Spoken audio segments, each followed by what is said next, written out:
On Point with Tomi Lahren is a show on One America News Network, which, if I'm not mistaken, is the network that brag that they're going to be to the right of Fox News.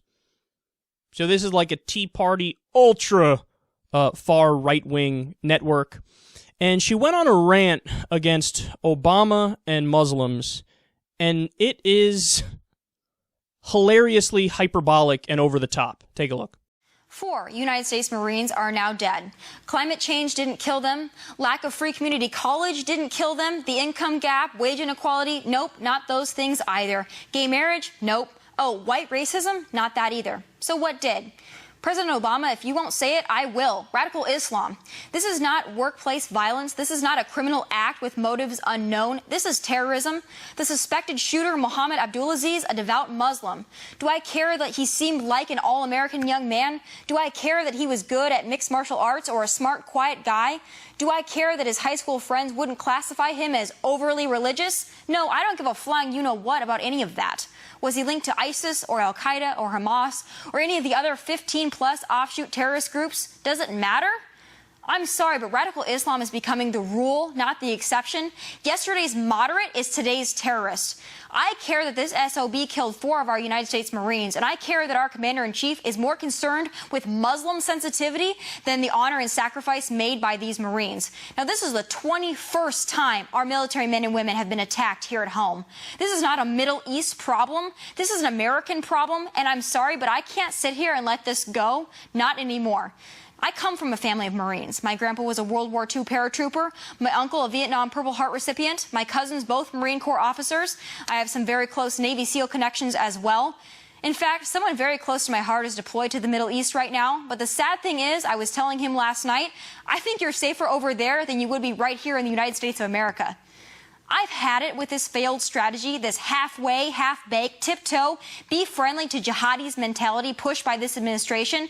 Be a leader, someone. They, the radical Islamists, have brought the fight right here to the red, white, and blue, and it's about time we bring it to them, full force.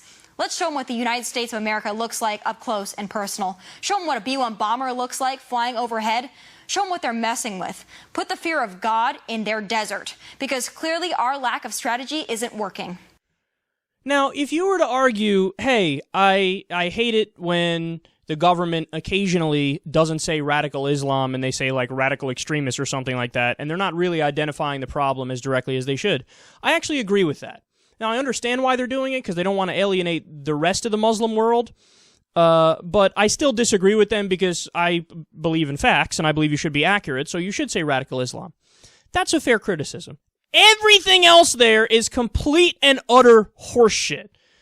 So her whole argument is, make no mistake about it, the Muslims are the problem, the Muslims are the problem, the Muslims are the problem. It's us versus them. We need to attack. Right now, we're not being aggressive enough. That's her argument.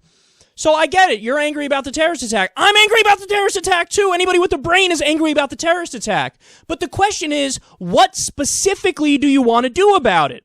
And her answer is, as she just laid out for you right there, restrict more civil liberties and let's do more war. But you act like we're not already involved in all these different conflicts overseas. How many different places are we fighting in right now? 6? We got Afghanistan, we got Iraq, we got Syria, we got Pakistan, we got Yemen, we got Somalia. Some of those countries, it's just a drone campaign. Other countries, it's all-out war. You want to fight in more than 6 places. How many places do you want to invade? Write down a number. I mean, and do you think this is really going to let us succeed? How many more bombs do we have to drop before we can say, victory? There are 0 radical Islamists left in the world. No, see, the disconnect here and the difference is how you go about defeating the ideology of radical Islam. But notice, with somebody like this, it's not really about radical Islam. I agree with defeating or doing the best we can to limit the ideology of radical Islam, or I call it fundamentalist Islam.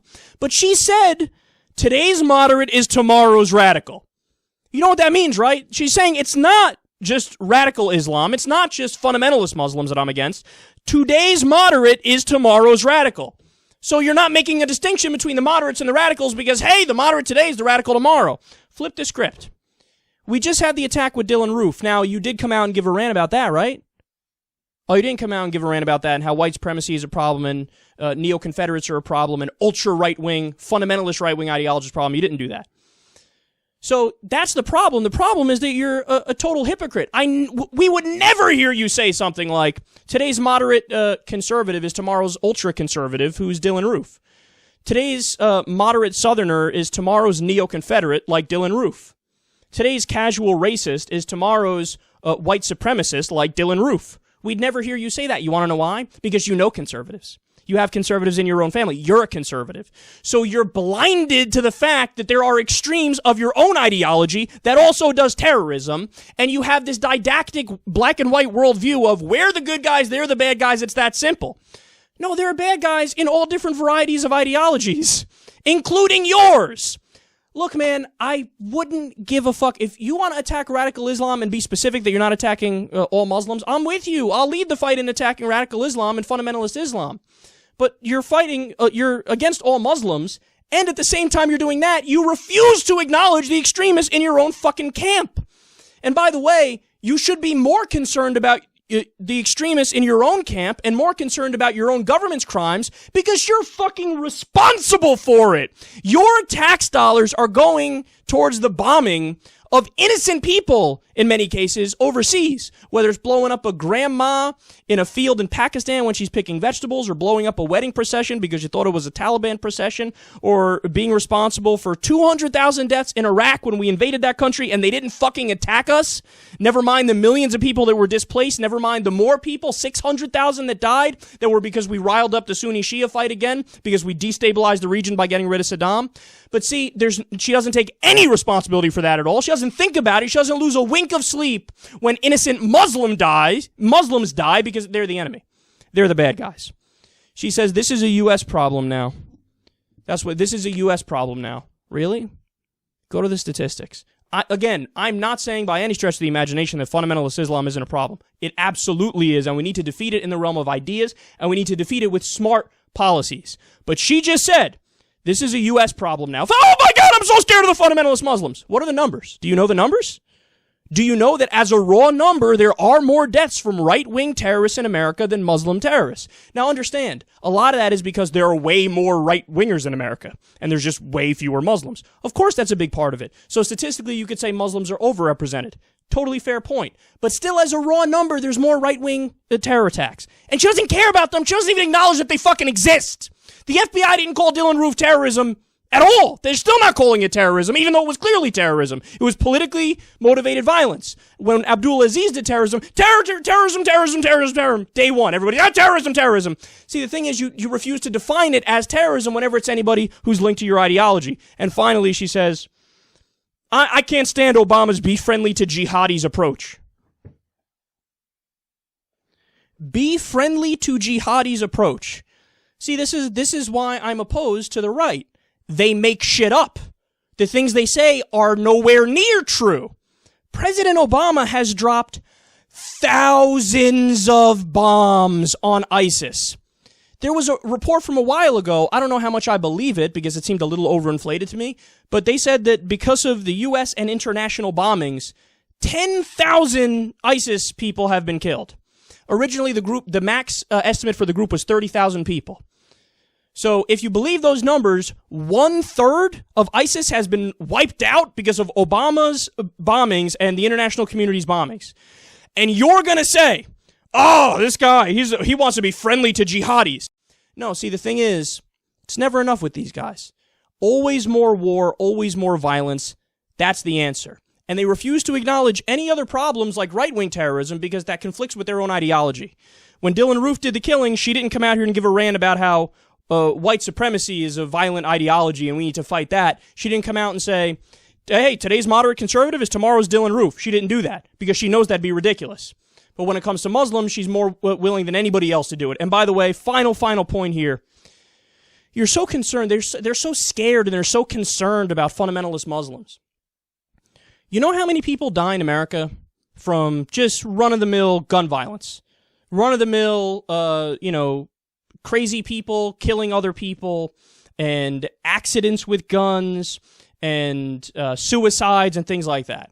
Just because guns are everywhere in America, how many people die every year? 32,000.